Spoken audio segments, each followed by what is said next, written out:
비상계엄 사태의 후폭풍으로 전국 혼란이 이어지고 있습니다.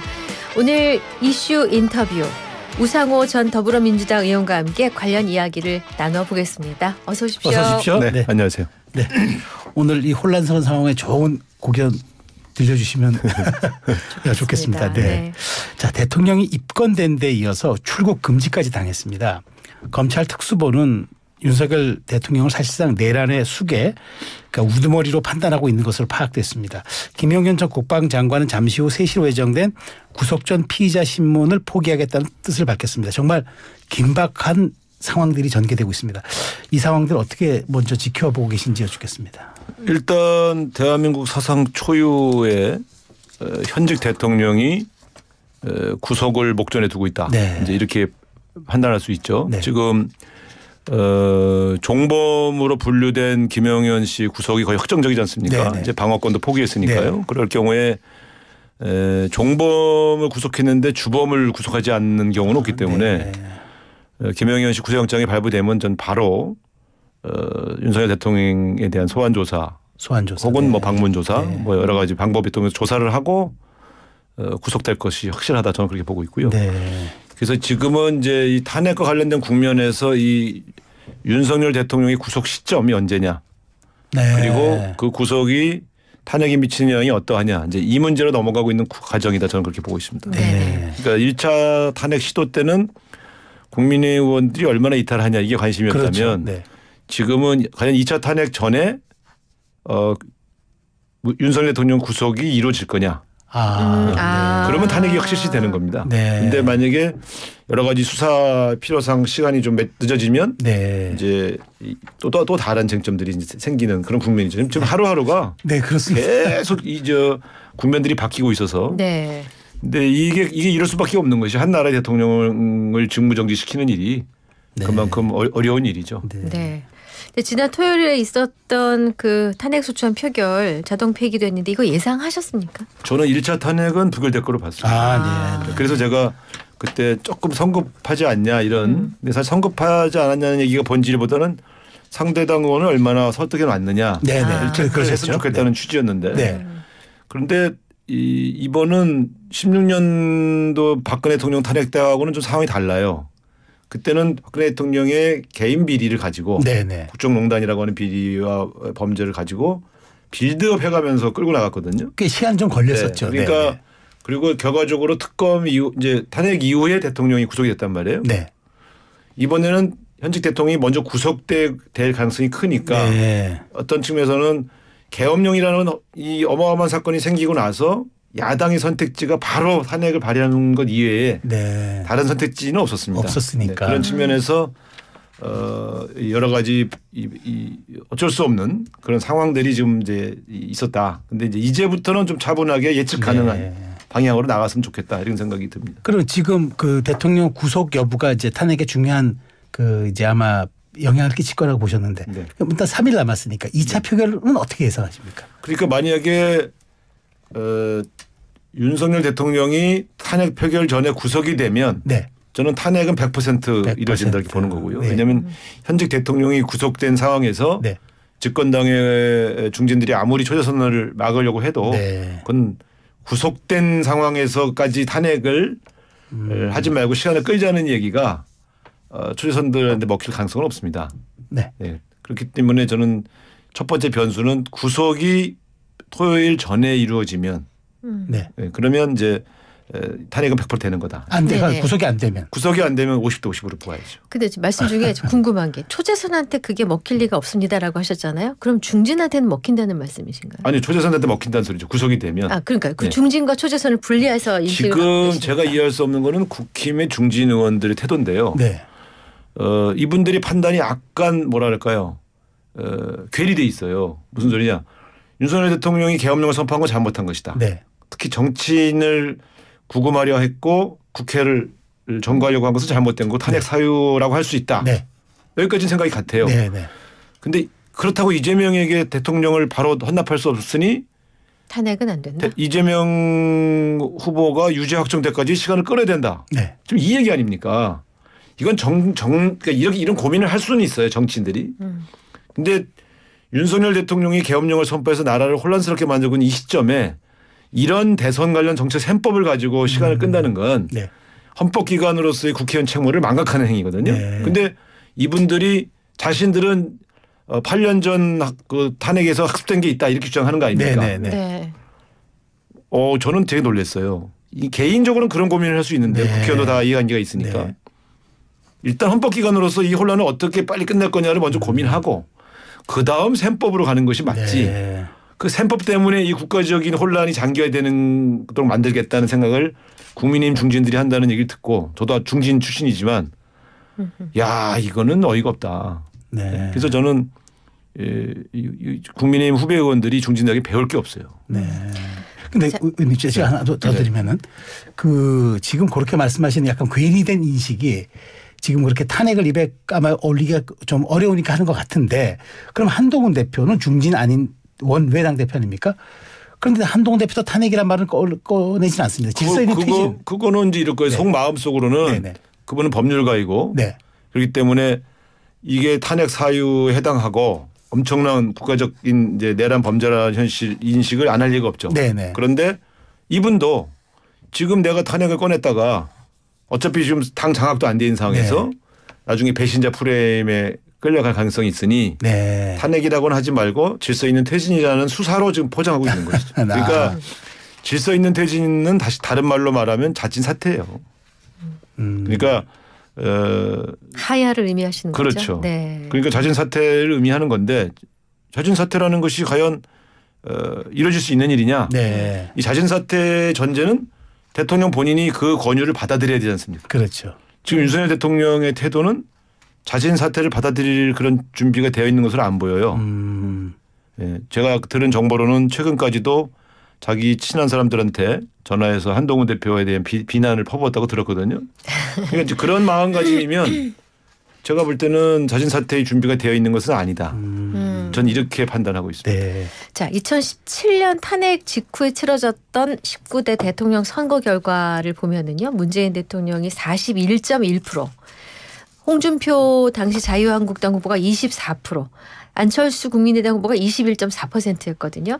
그러니까 촛불혁명이라고 하긴 했어도 막상 득표율에서는 민주당이 그닥 압도적이지는 않았었습니다. 그때 상황을 해석을 해보면 지금하고 비교해서. 그때 구도라는 게 잘 보시면 이제 보수 후보가 홍준표, 유승민 두 분. 보수 분열이죠. 그렇죠. 그다음에 이제 저희 진영도 범야권으로 볼 수 있는 게 문재인, 안철수 후보. 그렇죠. 그러니까 문재인, 안철수 후보를 합하면 60%가 넘었죠. 그러니까 그렇죠. 이제 결국은 각 진영의 분열로 인해 생긴 분열 효과지 전체적인 진영으로 보면 탄핵에 찬성해 주셨던 많은 국민들은 당시에 진보 진영을 선택해 주셨다 이렇게 보는 게 맞고요.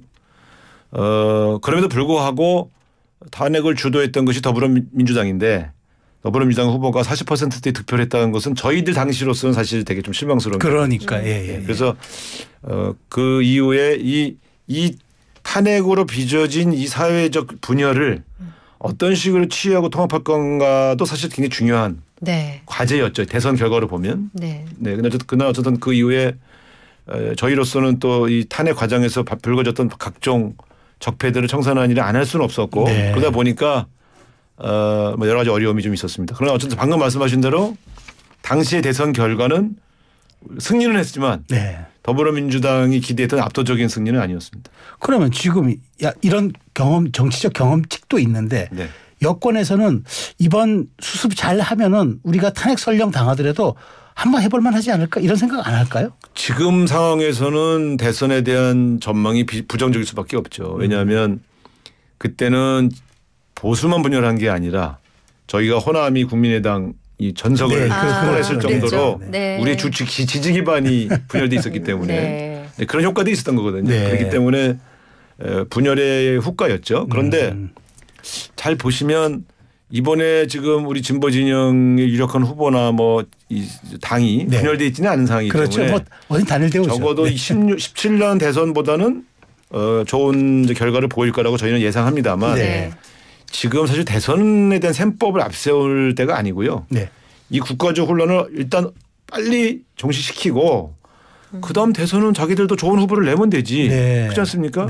그래서 그런 정치적 셈법 때문에 국가적 혼란을 수습하는 일을 소홀히 하면 이제는 대선의 문제가 아니고 그 당의 존립 여부가 네. 위태로워집니다. 그건 제가 제 정치 오래 해본 경험으로 네. 지금 보수 국민이 봐도 납득할 수 없는 행동을 하는데 네.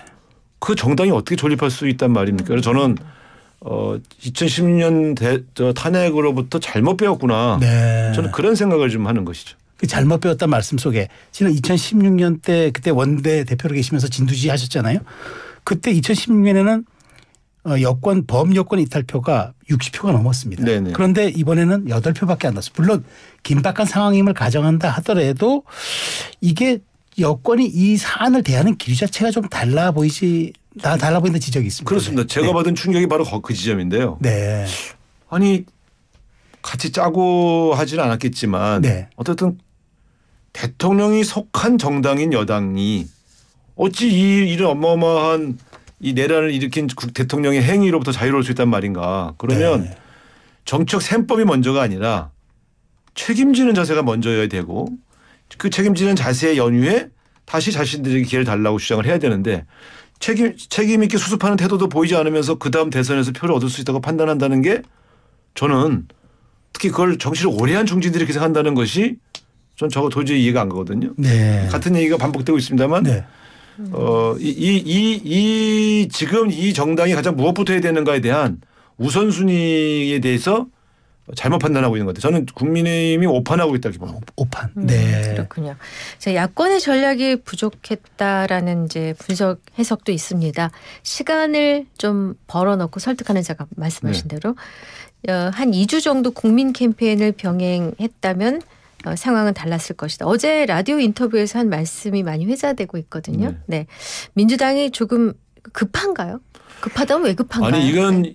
민주당이 급한 게 아니고 네. 거리의 시민들 집에서 하루 종일 TV 뉴스를 보시면서 하루빨리 윤석열 대통령을 군 통수권의 지위에서 내려놓게 하라고 하는 그 국민의 열망이 급한 겁니다. 네. 민주당은 거기에 답하고 있는 것이죠. 네. 제가 말씀드린 조언은 그러니까 저 열망에 답하려면 탄핵을 한번 추진할 때 확실히 끝내버리는 게 좋겠다. 그러면 시간을 네. 이제 1차 탄핵은 저는 불가피한 측면이 있었다고 보는데 네. 2차 탄핵부터는 이제는 좀 끝내드려서 더 이상 국민들이 추위에 거리에서 떨지 않게 해드릴 필요가 있다. 네. 저는 이제 그런 취지로 말씀을 드린 건데요. 그 사이에 어떤 변수가 생겼냐면 아까 말씀드린 것처럼 제 예상보다 검찰 경찰이 수사가 네. 굉장히 빠르게 진행되고 있어요. 네. 물론 이 수사가 사실 어려울 건 없어요. 이미 온갖 증거가 차고 넘쳐서 네. 네. 증거도 많고 네. 그래서 다만 저는 이제 그동안 우리 검찰의 행태로 볼 때 되게 불신하던 야당 소속이어서 네. 과연 열심히 할 거냐 못 믿겠다 이런 태도를 봤는데 어쨌든 검찰과 경찰이 경쟁하는 구도가 되면서 훨씬 빨라지고 있어서 저는 어쨌든 지금 이런 속도면 굉장히 빠른 시간 내에 윤석열 대통령이 구속되겠구나 네. 이렇게 보면서 결국은 정치권의 지혜로 수습되는 게 아니라 네. 또 검찰의 수사에 의하여 결정되는 또 사회가 됐구나 하는 게 또 안타깝죠. 이건 여야 합의로 탄핵을 일단 시켰어야 돼요. 그리고 수사를 해야죠. 정치로 풀어야 할 건 정치로 풀고 그다음에 사법의 영역으로 가야 되는데 그렇습니다. 사법이 이 정치까지 결정해버리면은 더군다나 우리 야당 입장에서는 네. 검찰도 윤석열 대통령의 집권을 도왔던 네. 기반이었기 때문에 저희로서는 약간의 그 뭐랄까요. 이제 이 현실이 받아들이기 어려운 측면이 있죠. 그러나 어쨌든 지금은 그런 과거의 감정보다는 꽁 잡는 게 매라고 네. 일단 대통령을 빨리 구속시켜서 국가적인 불확실성을 제거하는 게 더 급하니까 네. 경찰이든 검찰이든 윤석열 대통령을 빨리 구속시켜주는 곳이 있어야 한다 생각하는 것이죠. 네. 그 탄핵안 표결이 있던 날 오전에 대통령이 담화를 냈고요. 향후 국정 운영은 우리 당과 정부가 함께 책임지고 해나가겠다 했거든요. 탄핵안 표결이 무산된 다음 날이죠. 한동훈 대표가 질서 있는 조기 퇴진 이야기를 했습니다. 그리고 한덕수 총리와 함께 공동 국정 운영 체제에 대해서도 얘기를 했는데 이거 법적 근거 없다고 야당들에서 굉장히 날선 비판을 했거든요. 저도 어디 뭐 방송 나와서 아니 대통령의 직무를 정지시킬 권한이 집권당 대표에게 있단 말인가. 어느 헌법과 어느 법률에 그런 조항이 있는가. 그리고 세상에 국무총리가 지금 이런 시기에 특정 정당의 기자실에 가서 브리핑을 하고 있는 현실도 제가 받아들이기 어렵고요. 네. 왜냐하면 아니 만약에 대통령이 탄핵되고 한동훈 대표의 말대로 직무정지가 되어서 그다음에 그게 탄핵이든 하야든 다음 대선으로 간다 그러면 한덕수 국무총리는 그 대선을 공정하게 관리해야 할 대통령 권한대행이 될 사람 아닙니까? 그렇죠. 그런 사람이 지금 특정 정당 그것도 다음 대선에 나올 유력한 후보 옆에서 브리핑을 하고 있어요. 네. 그걸 야당한테 공정하다고 느끼겠습니까? 저는 그때 보면서 이 사람들이 미친 거 아니야 이런 생각이 들었어요. 지금 이 시국에도 어떻게 저런 태도를 보이나. 그러니까 한 총리는 총리실에서 예를 들면 그런 발표를 하고 또 이어서 한동훈 대표가 당사에서 발표를 했다 그러면 또 그나마 형식은 좀 이해를 해줄 수 있을 텐데 네. 내용과 형식에서 전혀 있을 수 없는 발표를 했거든요. 그래서 제가 아니 어떻게 그래서 본인이 뭐 지금 대통령이 됐다고 생각하는 건가? 대통령을 직무정지시키면 그 권한이 집권당 대표에게 있다고 생각하는 것인가? 저는 한동훈 대표가 되게 미숙하구나. 그래서 저는 보면서 그건 받아들일 수도 없고 있을 수도 없다. 예를 들어서 이런 겁니다. 한동훈 대표와 윤석열 대통령이 같이 서서 대통령실에서 그 브리핑을 했다. 예를 들면 대통령이 나의 모든 권한을 내가 그만두고 국무총리에게 이양을 하고 그 과정에서 당이 집권당으로서 이런 혼란을 수습해 주기 바랍니다. 이 정도의 당부를 하는 자리라면 나는 또 이해를 해요. 근데 저는 그 되게 형식과 내용에서 있을 수 없는 일을 진행되었다 이렇게 보고 있습니다. 왜 그랬다고 생각하세요? 급했다고 봅니다. 급해서. 왜냐하면 한동훈 대표에겐 두 개의 과제가 있었지 않습니까? 당시에 1차 탄핵을 막아야 되고 그렇다고 탄핵은 막았지만 이 질타하는 국민들에게 책임지는 여당의 모습을 보여줄래니 대통령으로 하여금 그 3대 항에 관한 이제 저는 그건 뭐 국민의힘이 요구했다고 보거든요. 그 3대 항. 대국민 사과, 재계엄 없다는 확인, 그다음에 임기를 포함하여 책임을 지겠다고 하는 이 3대 임기 단축까지도 포함한 그런 언지를 줘야 탄핵을 막을 수 있다고 해서 그래서 탄핵이 막았죠. 그러나 대통령의 이 계엄령 사건에 대해서 내란 사태에서 분노하는 국민들이 그럼 이걸로 끝난 거야? 부결시키고 끝나라고 하는 것을 엄청난 질타가 올 거 아니까 그 다음 대안으로는 그런 식의 형식을 통해서 대통령 사퇴시킬 것이고 그다음에 국정 운영도 안정적으로 할 테니 걱정 마시라 이제 이런 발표를 하려고 했던 건데 아까 말씀드린 것처럼 법적 요건과 또 내용 형식 요건에서 다 안 맞았던 거죠. 어제 바로 이 자리에 이제 누가 오셨냐면 정대철 헌정의장님이 오셨습니다. 그래서 워낙 정치 원로시니까 그래서 제가 여쭤봤더니 지금 윤 대통령, 한동훈 대표, 이재명 대표 현재 한국을 이끄는 정치의 이제 핵심적인 거두 3명이 모두 정치 초보다. 한 분은 바로 대통령 됐고 한 분은 뭐 관료하다 바로 지금 대표로 왔고 이재명 대표도 의회로는 초선이다. 그래서 결국 이렇게 비상계엄과 현재 수습하는 이런 모습들이 조금 미숙하게 보이는 거는 결국 정치적 경륜이 이 세 분한테 좀 부족하기 때문이 아닌가 이런 좀 따끔한 지적을 하셨거든요. 글쎄 뭐 정대철 헌정회장님을 이제 존경하는 당 선배님이시고 뭐 자주 옛날에 뵙던 분인데 근데 지금 시점은 경륜의 부족 문제는 아닌 것 같아요. 그러니까 예를 들어서 그 윤석열 대통령이 국회의원 경험이 없어서 계엄령을 발동했을까? 이 계엄령 발동 문제는 꼭 정치적 경험의 유무와 관련된 건 아니거든요. 그래서 저는 이건 너무 몰상식하고 비상식적인 판단을 내리는 매우 위험한 인물이었구나라는 걸 이제 경험하게 된 거고요. 그 다음에 이제 한동훈 대표가 당을 제대로 장악하지 못하고 이끌고 가고 있는 이 미숙함은 지금 수습 과정에서 계속 드러나고 있죠.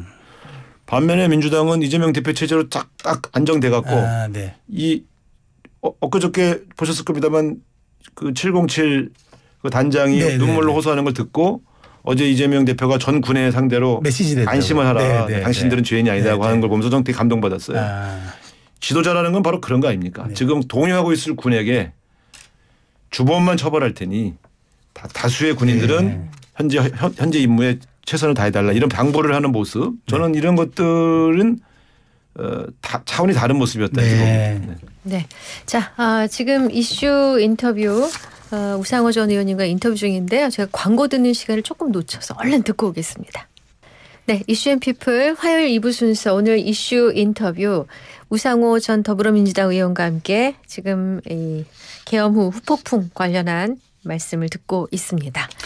자, 이제 지금 여권에서는 사실 약간 이제 이재명 대표가 지금 줄줄이 사법적인 이제 그 재판이 걸려 있으니까 이제 이걸 좀 기다려보자 이런 얘기도 있는가 하면 이제 뭐 이걸 기대 난망이다 이런 얘기도 또 나오고 있는 것 같습니다. 그러니까 결국 윤 대통령이 막으려고 했던 탄핵 특검 예산 어쨌든 그것 때문에 계엄 발동했다 했는데 이걸 거꾸로 지금 이 다 문을 열어주는 상황이 돼버렸는데 여권이 지금 약간 기대하고 있는 이재명 대표 사법 리스크 이게 정치적 변수가 될 수 있다고 생각하십니까? 아니 그러니까 저도 사실은 선거법 1심 판결이 너무 과도한 형량이 나왔을 네. 때 되게 분노하고 실망했거든요. 그런데 지금의 정치 일정으로 보면 오히려 대선이 좀 빨라지게 생겼지 않습니까? 네. 그런 측면에서 본다면 윤석열 대통령이 그렇게 미워하고 저주했던 네.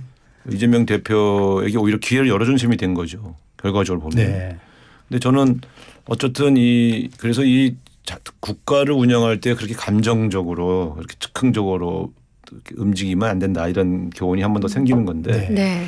그러나 사실 지금 아직 이 계엄령으로 인해서 생긴 국민적 국가적 혼란을 수습도 안 한 상황에서 다음 대선이 어떻게 되지 하는 것을 좀 정당히 고민할 시점은 아니고요. 네. 어제도 제가 그 내란 대책위원회 제가 전략자문단장으로 지명이 돼서 네. 당사에 네. 밤 9시에 나갔었는데 그런 비슷한 얘기를 사석에서도 하는 의원이 단 한 명이 없어요. 지금은 빨리 이 혼란을 수습해야 되겠는데 탄핵이 언제쯤 완성될 거냐 이거에 대해서 다 골몰하고 있지. 뭐 몇 개월 후 혹은 앞으로 다가올 이런 상황들에 대해서 정치적 셈법을 논하고 있는 사람들은 지금 민주당은 없습니다. 그런 측면에서 본다면 저도 그 문제에 대한 답변을 드리는 게 좀 부담스럽네요. 네. 네. 근데 여당 중진 포함해서 보수층이 뭐 이 탄핵은 아니지 않냐라고 자꾸 얘기하는 게 이러면 바로 이재명 대표가 대통령이 될 거 아니냐라는 얘기를 품고 네. 있는 것 같습니다. 그게 제일 중요한 그래서 화두. 신경민 전 의원이 저희 일부에 나오셔가지고 차라리 이참에 이 대표가 재판 앞당겨 달라. 내가 법에 심판받고 내가 깨끗한 몸으로 내 자유의 몸으로 내가 당당하게 하겠다라고 하는 게 어떻겠냐. 이런 선언을 해주는 게 정치 리더로서 필요하다라고 그렇게. 국회의원을 두 번이나 하신 분이 그런 황당한 말씀을 하시네요. 아니 국회의원이 재판 앞당겨 달라고 그러면 재판부가 앞당겨 주나요? 재판의 일정이라는 것은 피고인이나 혹은 변호인의 요청에 의해서 일정이 왔다 갔다 하는 게 아니지 않습니까? 네. 그래서 저는 굉장히 멋있는 말처럼 보이지만 네. 불가능한 얘기이고 또 지금 시점에서 그런 상상을 왜 하십니까? 그래서 저는 이 재판 일정은 재판 일정대로 네. 따라가고 네. 국가적 혼란은 국가적 혼란대로 수습하고 그 수습 이후에 정치 일정이 확정되면 그 정치 일정의 각 당과 각 후보들이 준비하면 될 문제인 거거든요. 네. 그래서 이걸 자꾸 그런 셈법을 가지고 계산하기 시작하니까 다수의 국민이 불안해하는 거거든요. 네. 자 이렇게 봅시다. 네. 이런 겁니다. 자 그러면 국민의힘이 시간을 끌면 네. 시간이 끌어지나요?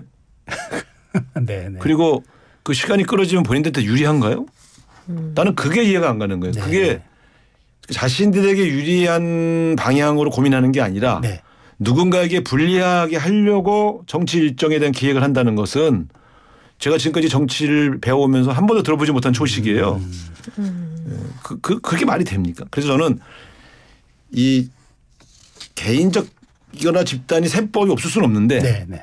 큰 대의와 명분을 거스르면서 간 적은 없어요. 그래서 성공한 셈법은 없어요.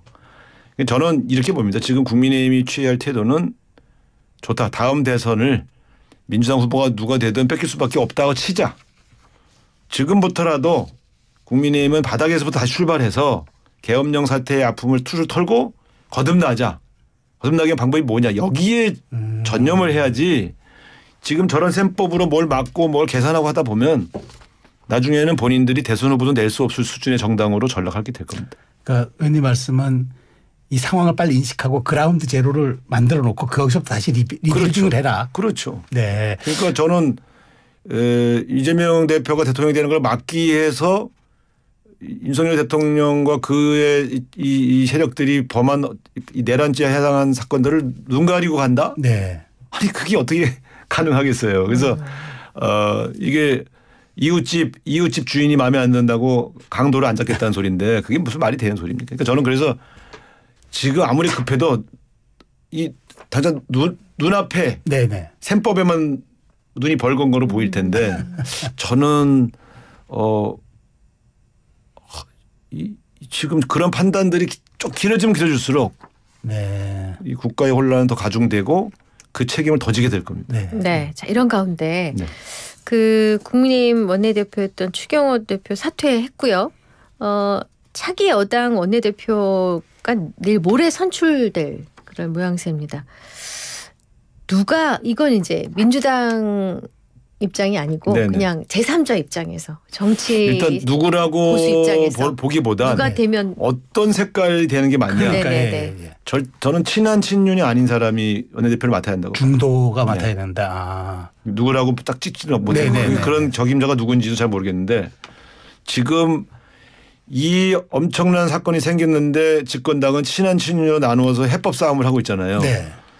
그들 나름대로는 해법에 대한 진지한 토론이라고 보지만 국민들은 여전히 개파 싸움이라고 보거든요. 네. 그러니까 이런 거 아닙니까? 당이 누란의 이기에 처했는데 여전히 주도권 싸움을 해? 네. 그런 정당을 누가 지지해요. 그래서 제가 볼 땐 그렇지 않다는 걸 보여주기 위한 당내 합의는 리더십이나 뭐 지도력 이런 걸 볼 때가 아니고 친한도 아니고 친윤도 아니어서 이 개파 갈등을 수습하면서 지금의 이 상을 수습해갈 수 있는 사람이라고 보일 수 있는 사람을 추천해야 돼요. 나경원 전 원내대표 얘기를 하시는 것 같아서. 나경원 대표가 친한도 친윤도 아니지 않습니까? 그런가요? 네, 전 그렇게 알고 있는데요. 네. 그분은 네. 이제 센 쪽에하고 선을 대긴 되는 분입니다. 근데 이제 겉으로는 안 그런 척하면서. 네. 근데 오전에 여당 중진들은 네. 차라리 권성동 의원 지난번에 했지만 다시 한 번 더 해라 추대하자 했더니 한 대표가 안 된다고 잘랐습니다. 그러면 이제 이틀 남았는데 의원님 말씀하신 것처럼 중도를 표결을 말고 중도 의원들을 이렇게 좀 추대해야 할 가능성이 있다고 보세요. 저는 그 당 상황이 뭐 지금 뭐 어떻게 흘러갈지는 알 수가 없죠. 그런데 정상적인 정당이라면 지금 경선하는 게 말이 됩니까? 그러니까요. 아니 지금 여기서 지금 나 찍어달라는 선거운동을 하고 한다고요? 네. 더구나 특정 친한 한 명 친윤 한 명 나와서 싸운다고요? 네. 그럼 어떻게 해야 됩니까? 그 당의 룰이 있는데. 당의 중진들과 그다음에 각 선수 의원들이 모여서 추대? 중도적인 인사들을 누가 좋겠는가를 서로 인사에 관한 얘기를 깊게 할 수는 없지만 네. 설랑설레 하다가 네. 추대를 끝내죠. 그렇죠. 근데 지금 김도읍, 송석준, 뭐 김성원 이런 약간 중립지대 의원들이 특정인을 얘기하면 제가 다 말씀드리겠지만. 네네네. 근데 어쨌든 그런 쪽에서 나와 줘야 한다는 말씀이신 거죠. 그러니까 만약에 제가 그쪽 당의 중진이라면 네. 해법을 네. 지금 국민들이 이 엄청난 누란의 얘기에 우리 당이 지금 개파 싸움하는 것처럼 보이는 것이 너무 송구스러우니 일단은 중도 성향의 어느 개파하고도 무관한 사람을 원내대표로 만들고 네. 개파끼리는 물밑대화를 하자. 이제 이렇게 정제를 할 것 같아요. 그런 중재. 근데 지금 보니까 중진들이 권성동 의원으로 입장을 모았다 이렇게 하는 걸 보고 네. 저건 또 한번 싸우겠구만 나는 그렇게 봤죠. 네. 권성동 의원의 능력과 뭐 인품은 논외로 하더라도. 네. 알겠습니다. 김경수 전 지사가 급거 귀국했습니다. 네. 네. 민주당 당내 대권 주자들의 움직임도 자꾸 이제 보려고 하니까 더 보이는지 모르겠습니다만 눈에 띄는데 보고 싶으신 거지. 뭐. 네, 이재명 대표는 오늘자 월스트리트 저널과 인터뷰에서 아까 저희가 말씀 잠깐 드렸는데 어떤 사람은 날 한국의 트럼프로 부른다. 나는 현실주의자다. 이렇게 밝혔습니다. 민주당 단일 대우로 향후 대선을 준비할까요? 아니면은 또 다른 움직임들이 있어서 또 갈등이 있고 할까요? 아니 정당이라는 것은 항상 위기 시에는 단일 대우를 결집하고 정치 경쟁의 이제 장이 열리면 자연스럽게 하고 싶은 사람들이 모여들어서 경쟁하게 돼 있죠. 현재로서는 누가 봐도 이재명 대표가 가장 유력한 대선 후보인 건 틀림이 없습니다만 아예 경쟁 없이 무투표로 가겠느냐? 그러진 않을 겁니다. 그런데 이런 거죠. 지금 탄핵이라는 국면 혹은 이제 하야라는 국면이 오면 그 정치 일정 대선이 가시화되는 시점까지는 민주당의 이재명 대표도 마찬가지고요.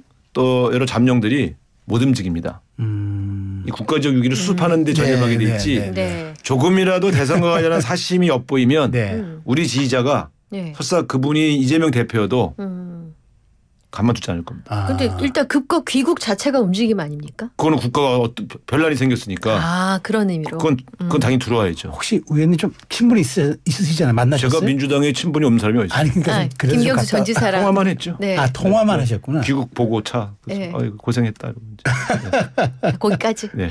근데 지금 제가 무슨 얘기를 할 수가 없어요. 네. 그래서 어쨌든 이제 민주당의 향후 행보가 사람들은 지금 막 밑에서 각축전이 벌어질 거로 예상하는 분들이 있는데 16년 박근혜 대통령 탄핵하고 2017년 3월 9일 탄핵이 인용될 때까지 민주당의 잠룡들이 단 한 번 대선 관련해 움직인 사람이 없어요. 그때 나중에 경선은 문재인, 이재명, 안희정 세 분이 하셨는데요. 절대 못 움직였습니다. 그건 그 경험이 있기 때문에 이번도 마찬가지일 거다. 못 움직이죠.